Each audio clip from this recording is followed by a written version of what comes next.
Assalamu alaikum, Jiayanu, Pakhair Agale, Ni Hao, Chunishume, Washmale, Ohio Gozaimus, Guten Morgen, Hola, Bonjour, Privyet, Kaifahal, Halishumachatore, Ahlan Wasalan Marhaba, Buna, Mucho, Gracias, Swabiab, and a very amazing good morning to everybody who's tuned into PTV World and watching World this morning on a very fine Thursday morning over here in Islamabad, ladies and gentlemen. Wherever you may probably be, all I want to do or say for you is that wherever you are, please make sure that you stay safe and healthy and look after your family. But ladies and gentlemen, other than that, whenever we talk about looking after our family, I think that a lot of people do not really value their relationships. And I'm sorry that I'm saying that early in the morning, but I believe that this is one of those things which we really need to reiterate upon people. Because with time to time, when we are growing up, when we are maturing, I think that all of these valuable relationships, we are surrounded by them. And we kind of take them for granted, and it's because of the fact that we become so busy in our hustle and bustle, and we just keep on going with things. But as a matter of fact, I believe that other than Eid, other than other festivities, I think that one should actually take out time, give them a call, and let them know that you're missing them, and it'll be great. So this is one thing which I wanted to start my day with, and it's because of the fact that there are a lot of my friends and family members whom I'm not in touch with, and it's just because of the fact that I am in a very busy routine. And this is something which I thought for myself that okay, every day I'm going to take out 10 minutes, think about all of those people I have not been in touch. I'm going to give them a call and just let them know that I was thinking about you, and they will eventually feel great about themselves too as well. But other than that, there's a reason why I'm talking about relationships today. Ladies and gentlemen, today the topic we've picked up on is domestic violence. And whenever we talk about domestic violence, I think that there's a wrong perception of the term itself. And it's because of the fact that whenever we say that domestic violence or use the word domestic violence, the first thought which comes to our head is violence against women. Well, that's not how it is. Whenever we talk about domestic violence, I think that people who are throwing acids onto other people is domestic violence. People who are beating their wives is domestic violence. Women who are beating their husbands is domestic violence. Parents who are beating their kids is domestic violence. There are a lot of different branches, but at the same time, we do have a lot of issues within Pakistan where we really need to bring the teams together so that we can actually find a solution. So the Minister for Human Rights, Ms. Shiri Muzari, if you're out there or if any of her team members are out there as well, I believe that this is one thing, this is one show which you should actually look or watch very carefully. It's because of the fact that we're going to try to highlight all the problems within our own society, and we'll try towards the end that to come up with solutions, fruitful solutions, which are not going to harm anybody. Because whenever we talk about domestic violence, domestic violence is not physical abuse only, it's emotional abuse as well. And physical abuse obviously can be witnessed, can be seen. If somebody hits someone, they'll have a bruise. That, somebody's doing something of that sort. But other than that, whenever we talk about emotional violence, there's no measurement of it, there's no calculation of it, and there's no proof of it as well.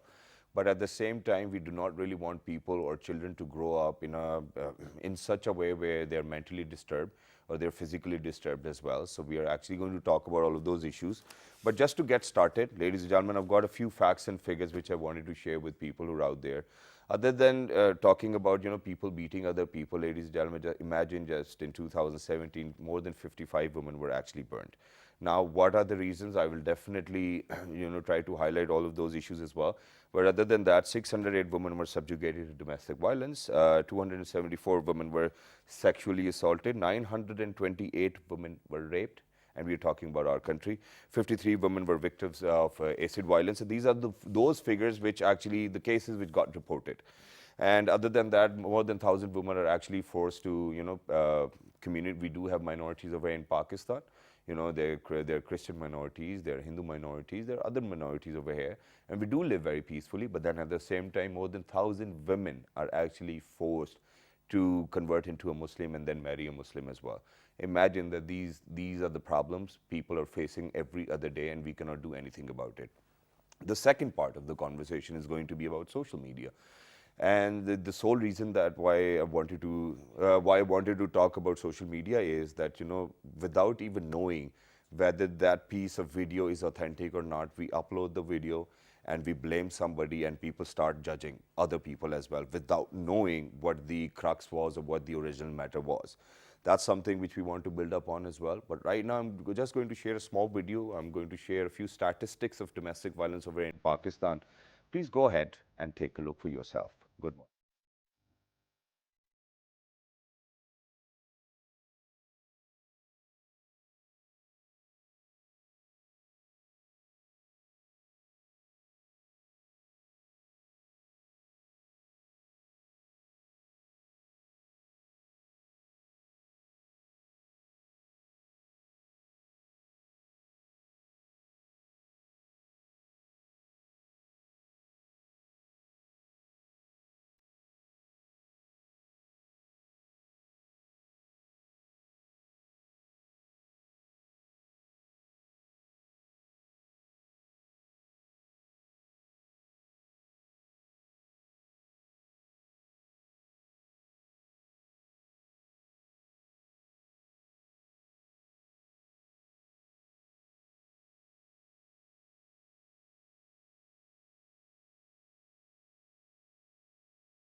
Yeah, so this is how grief the situation is over here, ladies and gentlemen, in Pakistan. And then at the same time, building up on that, I believe that 85% of the women globally are actually subjugated to domestic violence. And other than that, if we talk about, I think out of every 4 women, 1 woman is actually subjugated to domestic violence. And then other than that, globally, the total cost which occurs due to the mental health bills or probably the legal work bills is $37 billion.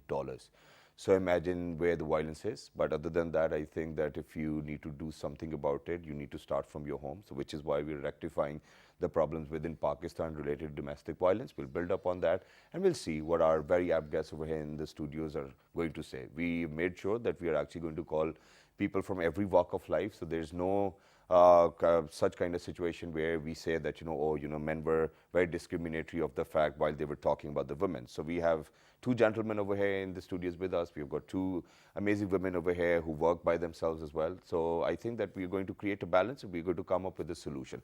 So on my right-hand side, ladies and gentlemen, we've actually been joined by a psychologist. She's been a regular on the show too as well. She's none other than Ms. Sana Khan. Hello, assalamu alaikum. How are you? I'm very well, thank you. Thank you very much for joining us. It's wonderful to have you. Alongside Ms. Sana Khan, ladies and gentlemen, I've been joined by somebody who's been a mentor to me for a period of more than 4 or 5 years because the university I was studying in, he was a professor over there. And every now and then I would actually go and ask him for an advice too as well. And it was very awesome. He was very superb. And I was very lucky to have him as a professor as well. And he's still working on the younger generation so that they can grow up to be as smart as me. Yeah. So, ladies and gentlemen, he's a lecturer at Namal now. He's an educationist. He's an analyst himself. He's none other than Sir Asif Rasool. Hello, assalamu alaikum, sir. How are you? Walaikum assalam. Thank you very Sir, much. thank you very much for joining us. It's wonderful to have you.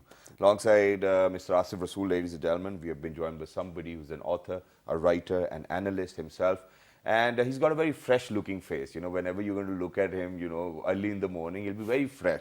So that's what I love about him. He's none other than Mr. Sabauddin. Hello, assalamu alaikum, sir. How are you? Walaikum salam, Shahzad. It's a pleasure to be with you. Thank you very much for joining us. It's wonderful to have you. Last but not the least, she keeps on smiling because of the fact that she knows that the next number is of hers to be introduced as well. She's none other than Miss Mashiat Zara, and she's a psychologist herself as well. Assalamu alaikum. How are you? Walaikum salam. Allah ka shukr, I'm fine. Thank you very much for joining us. But first things first, this question is going to be for all of you. And I really want to know what is your take on domestic violence, starting from you, Miss Sana. Right. So, firstly, we need to understand that what domestic violence is. Okay. So, basically, it's not what we generally understand, that it's not about so much about loss of control, Okay. but it has a lot to do with total control. And in a society, sadly a patriarchal society where we live in, where men are authority figures and women are considered as like subordinates, Okay. there are many chances of abuse at home, at work, and stuff. Okay, very quickly, I'm sorry, sir, we'll move on to you with the same question, but there's one more thing which I wanted to ask, and that is that do you think that over the years, there's a change or there's a shift in between, I mean, just now you mentioned about the patriarchal Yeah. society as well. Do you think that there's a shift and that there's more of balance coming within the society where people are actually more focused on, okay, domestic violence is bad, let's not do it? So patriarchy may be a far-fetched concept for the classes, Yep. but if you really look into masses, this concept is like very prevalent. Exactly. So you can't say that, okay, because it is not happening in a certain class, so it's not happening in overall country. All right. So I think it's very, even the times is changing, but still I think it's very prevalent. Thank in you our very much for society. saying that. Sir Asif Rasool. Well, my perspective is that there are a lot many factors which we have got to consider. For example, as a human being, what they require.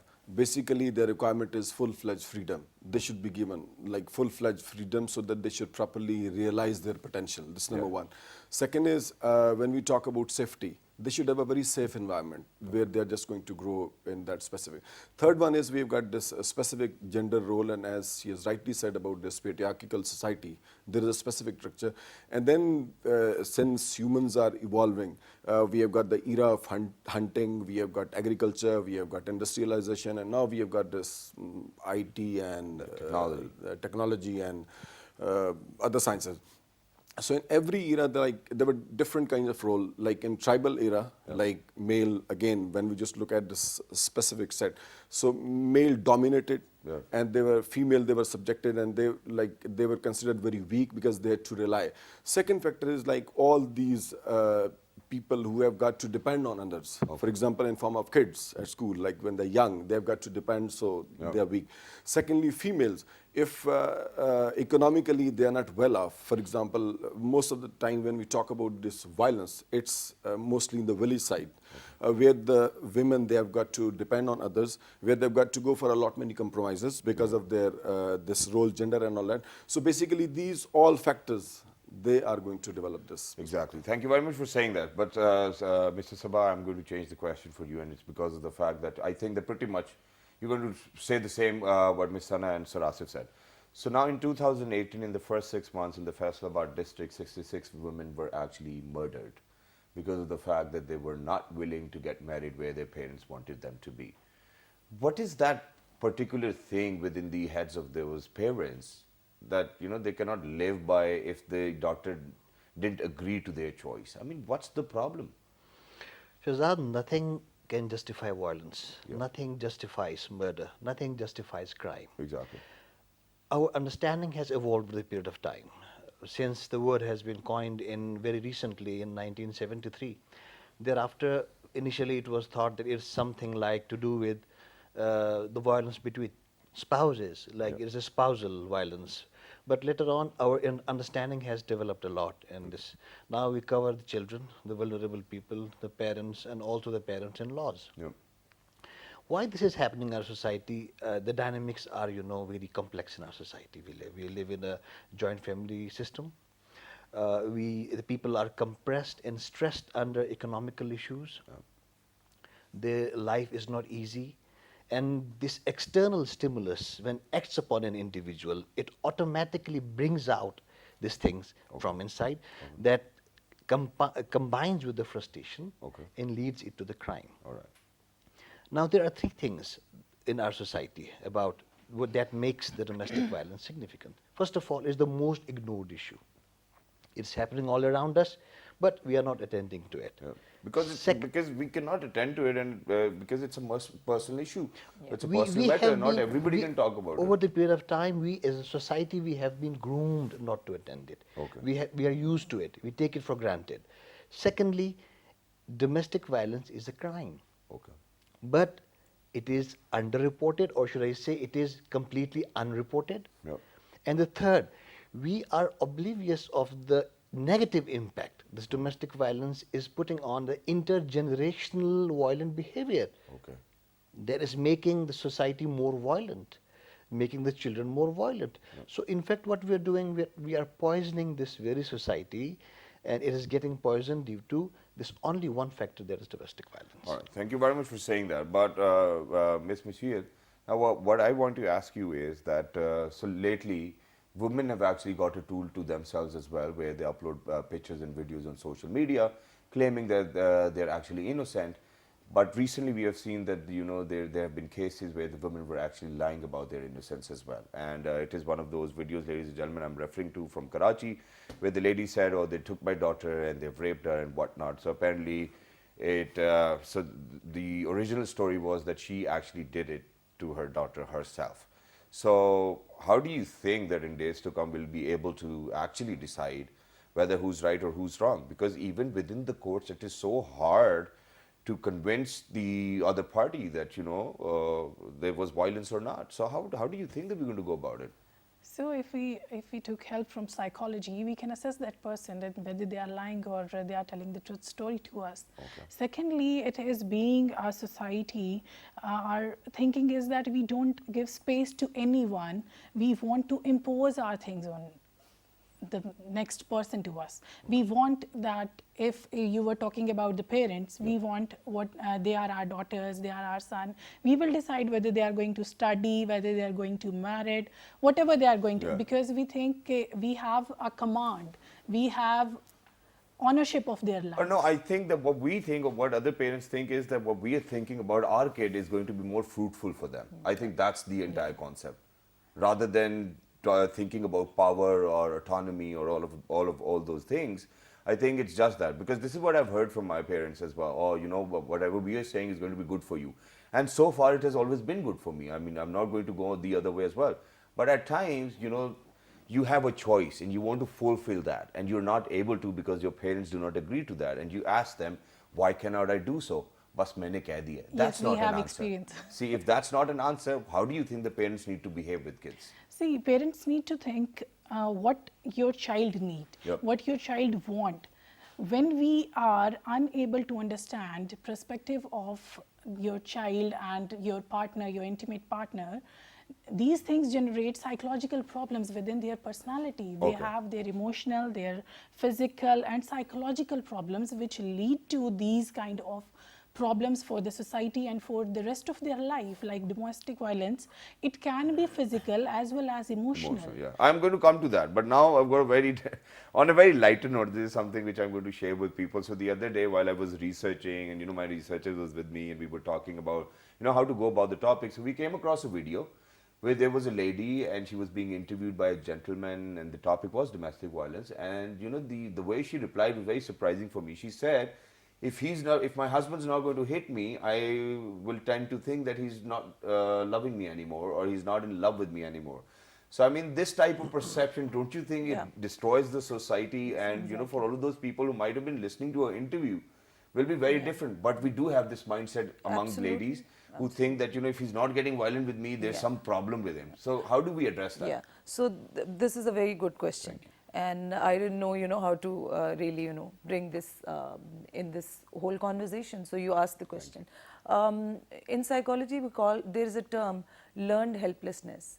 And it includes with the other slippery terms where you must have heard the Stockholm syndrome, traumatic bonding, and codependence. Bonding. Yeah, trauma bonding. Okay. Yeah. So, and codependence. So these topics come under your question, where there are victims who don't take themselves as victims. So there's this experiment I would like to share with you.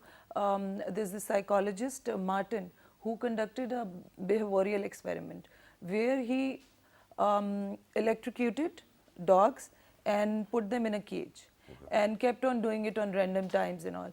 So there was a time when the dogs were even, the cage were even left opened, but the dog would not want to go escape. Yeah. So the thing is that, so the learned helplessness or feeling that, okay, I'm not a victim, it is a very normal thing, Yeah. or finding some pleasure in pain, it comes under the question you have. Exactly, so, and it is happening, so we do not know what to say about it. So anybody who wants to justify this point that this is happening, whether it should happen or not, because as a matter of fact, I think that it's the parents who are actually telling their daughters, "Oh, beta, kuch nahi hota, ye zindagi ka hissa hai, it's fine, you have to bear this." So when we are going to give this attitude to the kid, obviously the kid will be like, my parents are telling me to go through all of this, It's okay to so I'll have to go through this, and I do not have an option of going back home. How do you think that that particular human being can escape from such violence if that's the kind of treatment they're getting? Actually, we are talking about different cases, which are the reflection of certain quarters from our societies. Okay. And we have got various stratas. Yep. And all of them, they've got their own problem and issues. Yeah. So, but talking about like this one very aspect, I think people are changing.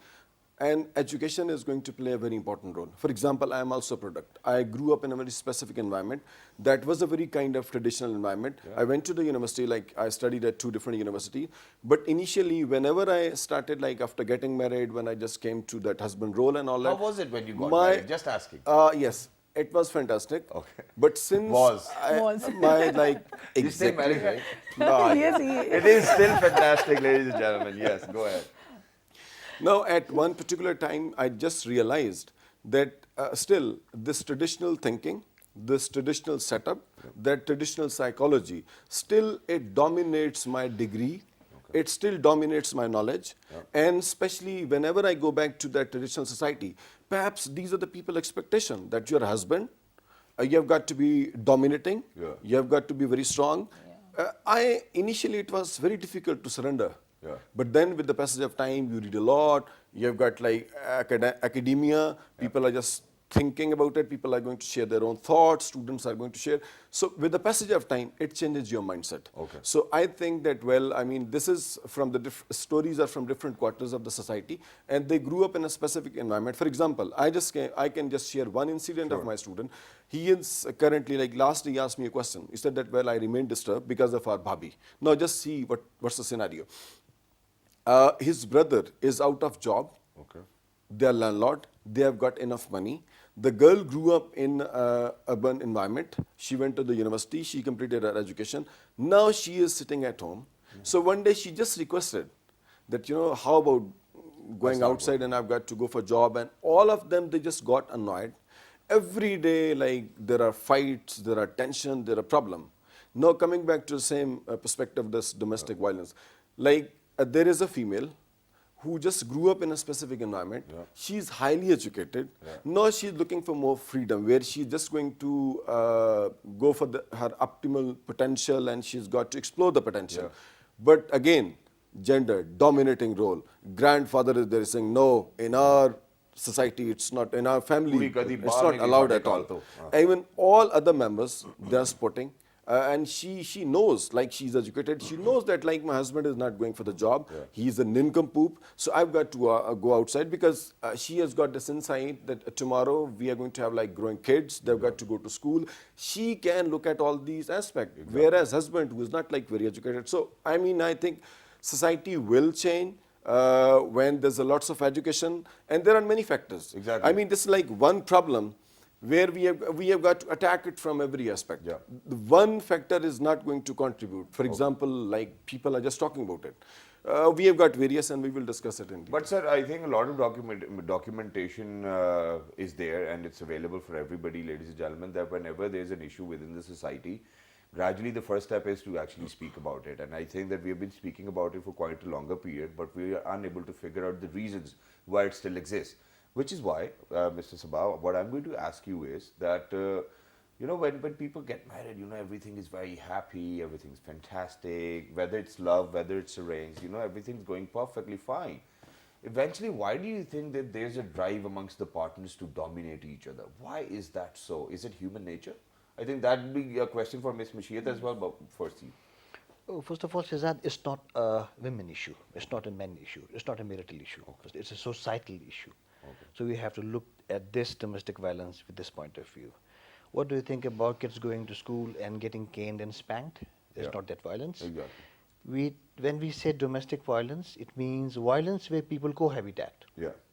It is not necessarily the husband and wife. Secondly, the very fabric of our society is so No, knitted. but I'm specifically asking you about husband and wife right now. Yeah. Because they get married, everything's fine, and then all of a sudden there's a war to that who's going to dominate. The very fabric of our society is so knitted that everybody has a role. Husband has a role and a wife has a role. Normally, husband is the bread earner, and the woman is the one who looks after the house, the household. And I think these roles are the basic cause that why women do not leave despite being subjected to violence. Yes. First of all, she will think, oh, what should I do about the children? Yep. Second, what should I tell my parents? Third, how should I make a living? Because he's the one who's supporting me. So this, you'll be surprised if I say the domestic violence also covers the economic violence. Yep. There's a particular clause used as Brass. economic violence, domestic violence. So, and then she says, oh, he loves me, but maybe he will change, So she keeps on waiting it. The dominance is in the very nature of humans, particularly the male. Male is supposed to, his hormones, his biology is as such that he has a desire and instinct to own things. Yeah, okay. When somebody owns things, he loves to exercise control. Okay. And when he tries to exercise the control, and when he objectifies women, that it's like she's like one of his own, dominion, a subject which he can control, then things go wrong. So this is not human nature, this is man's nature. That's what you're trying to say. No, there's the same instincts is also in the women, but in a lesser degree. Well, let's ask Ms. Mashiat. Go ahead, please. Yes, you were talking about the cases which Sir shared and example. Many cases come to us and they are from educated families, Yep. and the working in-laws and educated mother-in-law don't want to allow and don't, you can say, want to give freedom to their bahu. Or But it how might be probably can the she? perception of the bahu, and it's because of the fact that there might not be any requirement for them to go out and earn money. Everything's fine, but even then it's perceived that she just wants to control me. So there are things like that. Please go Recently, ahead. one case is coming to me, and she is a daughter-in-law of a female lady. Her mother-in-law is a principal of a government school, and she don't want to allow her bahu to do his inter. And she said that hum ladke wale hain. We have the command to tell her what she has to do and what not. And their son is doing nothing and also uneducated and just enjoying his life, and they are ready to give her divorce because she is asking for education. Okay. So that's a very valid point. And ladies and gentlemen, the topic is so interesting that I do not really feel like taking a break, but we'll have to. And there are two things when you guys will come back, which I wanted to highlight. First of all, how does it impact on all of those children who are actually in the home at that particular point of time, and that they grow up watching that their father was actually beating their mother, or the mother was emotionally kind of torturing the father too as well. This is one thing which I wanted to talk about. And the other is that I'm not going to say that I'm a very firm believer of this, but I believe that when a wedding, probably somebody gets married, the woman actually has to leave her house, go to the husband's house. So I think that pretty much she's leaving her life and then going to another place to live the man's life. Actually, this is what I perceive of it. And other than that, it is very important to strike a balance. I'm not saying that somebody always has to do something to gain control. And on the other front, what I wanted to ask was that, for all of that time, that mother-in-law was pretty much pressurized by her husband. And as soon as she gets an opportunity, she opens up on a bahu. Is that true or not? Good morning. We'll take a break.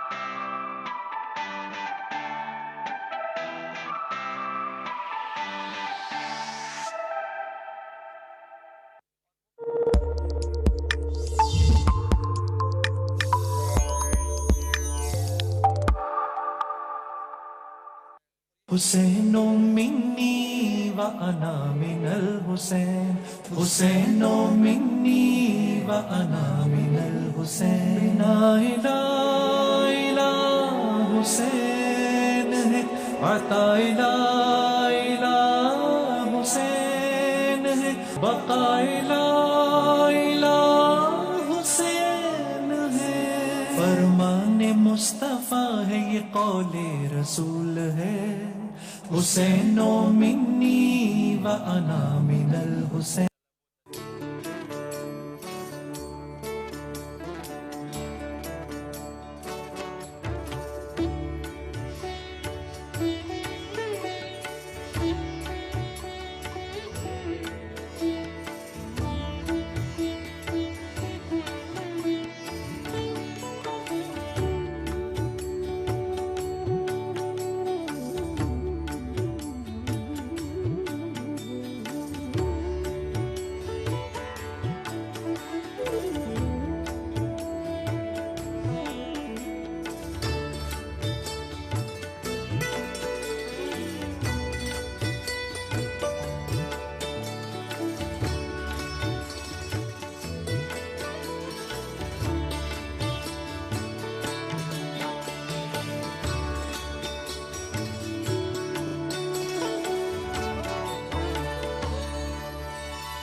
All right, ladies and gentlemen, welcome back. For everybody who just got tuned into PT while you watching well this morning alongside Shahzad Khan.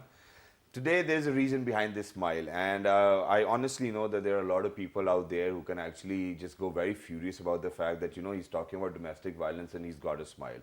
But ladies and gentlemen, the smile is for a very different reason, and that is that we are still unable, to find a common ground for men and women to have their resolves and move ahead in life. But other than that, before going towards the break, what we wanted to talk about was all of those kids and the kind of impact they're going to have on their mental health if they're going to see their mother fighting with their father or the father fighting with the mother. And it's either way, ladies and gentlemen. When we talk about fathers, obviously there can be more of physical contact, but when we talk about mothers, there's more of emotional torture.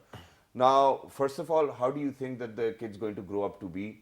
When he grows up to be a man, he's going to get married. Do you think that there are more chances of him beating his wife as well just because he saw his father doing that? Yeah, if we see that, people who are mostly abused become abusers. Okay. And there is, a lot of research on it. So those who see violence from young age either become desensitized with it. So for them, it's a very normal thing. So if they see somebody doing it, they think that, okay, it's normal, you know, there's nothing wrong in it. So they will definitely imitate the same role of a father. And there are certain cases where kids would react to it and would want to not to go to that path. But again, there's this chance of pathology happening where such children become people pleaser to the extent that, you know, they suffer and they can't say no to anybody. They can't make boundaries because they think that to avoid this conflict, all we have to do is please people and Say yes. Yeah, say yes. All right. Thank you very much for saying that. And I think that this is pretty much how we were to sum up with that scenario as well, because we are focusing today on, you know, marriage relationships, you know, marital statuses as well. So, Mr. Asif Rasool, I've got a very different question. You remind yourself.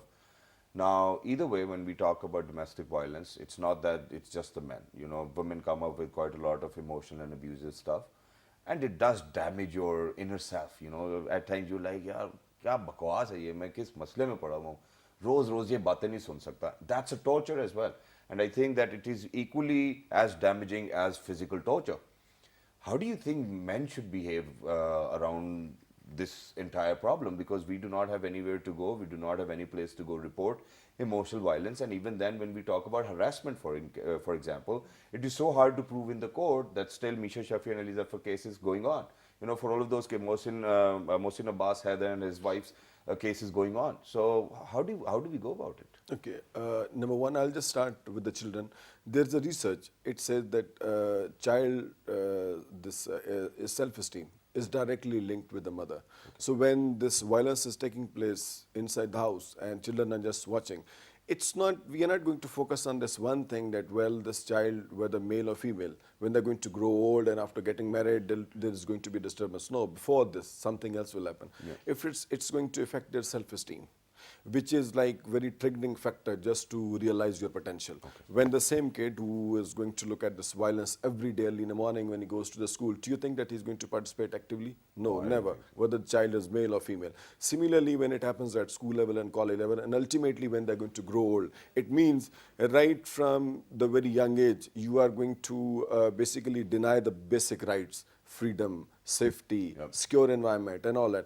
And it's going to affect that whole human being. And it's going to affect like his different areas of life where he is unable to perform. Now, second aspect is that our society is in transitional phase.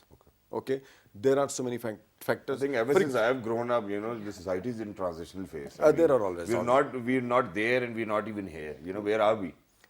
Exactly, I'll just tell it in this way. That, for example, 70% population is moving toward the better places. For example, villages to the town and from towns toward the cities. Second, females. Previously, they had to rely on males. Now, most of them, when I just look at university, school, colleges, we've got more numbers of female. They're just coming for the education. And one very interesting and positive thing is that once, like way back 2005, when we just went for this parent-teachers meeting, so something that was like surprising, in which like parents came, they inquired, and they were having both their sons and daughters. And to my utter surprise, they were asking more about their daughters, that how is she going? Okay, how many marks has she scored? So that's like a very positive aspect. Second is like now this economic freedom. This is again, there used to be a time when they had to rely on male and all that, like males, whether father, brother, husband. But now they have got this economic freedom. They have got their own open choices. So again, we have got a little bit conflicting role as well. When they have got enough money, so they come back, they talk as well. And this really sparks. Exactly. And that's quite a valid point as well. But since we third one is like, unfortunately, we do not have properly laid out SOPs or rules. So until unless we are not going to have like, and this is, I'm saying that it's in the transition. We've got still ministries, we've got still laws, and still there is no clarity as well. Even if there is law, there is no proper implementation. So as already I've shared that we have got to attack this problem. There should be an onslaught. Attack from every side, and then we are going to see the refinement and change and all. Okay, that's great. And ladies and gentlemen, since we're only left with last 5 minutes, so I think we should probably talk about how we can find a resolve. What are the solutions to all of these issues as well? And Mr. Sabha, I'm going to pose that to you. How do you think that the society is going to change and we're actually going to believe in equilibrium, equality, and no gender discrimination? First of all, that we have to remove the stereotyping. How? First thing is, it is better to be, a believer in the truth than to pretend to be a feminist. Yes. Fine, we have to identify that what actually causes this. Yep. A lot of factors, economic factors, societal factors, and a person with a firm grip on anthropology can exactly identify. It's a network of issues. Okay. But in our scenario, just I will give you one. A man stranded between his wife and his mother. Yep. The stress he's having, the stimulus which is acting upon him, it is going to translate into something. Yeah. And it's going to translate into something bad. Yeah. And it will bring violence into it. Secondly, you mentioned earlier, I mentioned intergenerational violent behavior. Like chromosomes and genes on our chromosomes, behavior, we transmit behavior to our children. Okay. The society will never become better unless we groom our children in that way. We do not give them environment. At home, also in the school. When the teacher shouts at a student, when she spanks or twists his ear or twitches, his arm, then it is equally bad.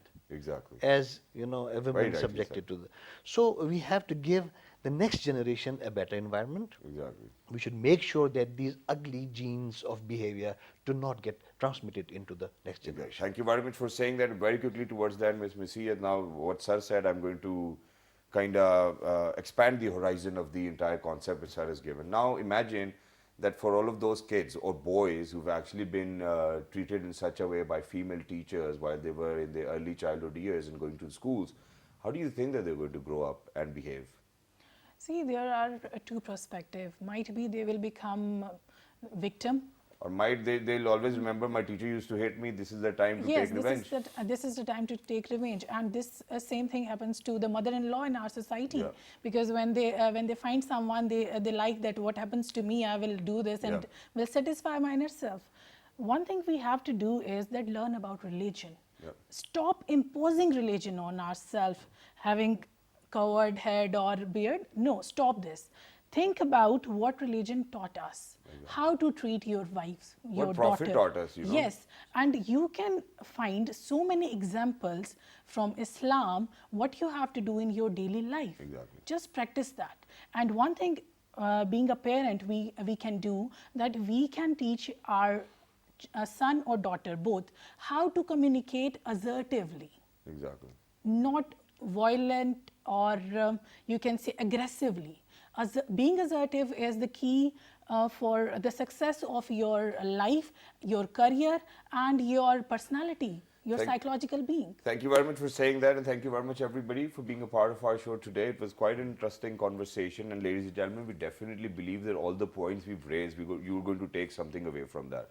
Because I think the entire mission behind World this morning is to educate people, make more people aware. Not everybody goes to school, not everybody goes to universities, but we've done it for you.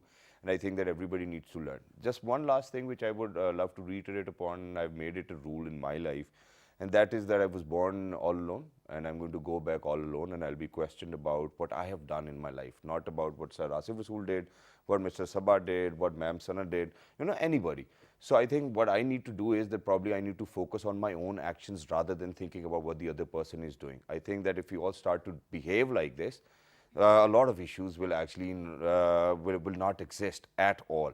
And for all of those people who cannot help but still, kind of poke their noses into other people's affair, I think that, you'll definitely be questioned about it. Please make sure to make your akhira better rather than telling somebody to be a Mu'min or a Muslim and how to behave. I'll be questioned about what I did in my life, not about yours. So you worry about yours, I worry about mine. And there's a certain age, this is something which I would love to recommend about the West, and that is that after 18 years of age, they let their kids loose. They tell them, do whatever you want to do. Please stop promoting this culture where parents are going to be the sole bearers of the future of the kid. Please do not do that. Let them think wisely. And the one last thing, that is that whatever you decide to do should never ever harm anybody else. not even an animal, not even a human, not anybody else, not even the environment. So this is the kind of way how you should actually live your life. This is what kind of gives me a very happy life early in the morning as well. So please make sure that you write to us on our Facebook page, which is with the name of World This Morning. On Twitter, it's World This Morning without a G. On YouTube, it's PTV World, and then you'll have to look for World This Morning. On Dailymotion, it's World This Morning. On Instagram, it's World_This Morning. The fabulous repeat is going to be at 11 p.m. tonight. Till the next time, look after yourselves. But very quickly, tomorrow, ladies and gentlemen, since it's going to be 6th of September, it's the Defense and Martyr Day as well. So we're going to have a special transmission of World This Morning from 11 a.m. till 12:30 p.m. as well. So please make sure to tune in, look after yourselves. Good morning. Thank you.